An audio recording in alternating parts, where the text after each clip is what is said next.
Administration is closely monitoring the situation at the northern border and is in close contact with its Canadian counterparts.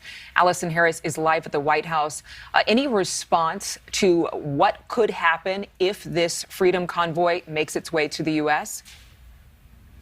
Adrienne, the White House is getting a lot of questions about this. Obviously, it's not happening in the U.S. at this time, but it's affecting the border. There's talk of these protests being organized here in the U.S. And because of that, the White House is clarifying that these disruptions that are being caused by these protests in Canada and at the border is caused by just that, the protest, not because these workers are refusing to get vaccinated. Now, the Canadian Prime Minister said last month that nearly 90% of truckers in Canada are in fact vaccinated. The Canadian Trucking Alliance even backs up that statistic. So the White House is saying that the traffic snarls that are happening, the congestion, the delivery disruptions that are occurring is because of the protests against the vaccine mandates, not because the truckers are being taken off the job because they don't have their shots.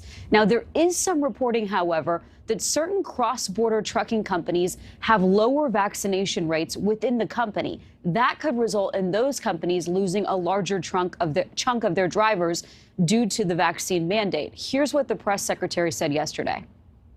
I know there's been some suggestion, not by reporters necessarily at all, but that this congestion is related to the vaccine requirements. It's not. Across what we've seen with these requirements is across a range of industries, vaccination requirements have been implemented with no disruptions, have helped increase vaccinations. These requirements help protect more people from COVID, and there's been zero indication across these industries that they would lead to disruptions, including on this policy.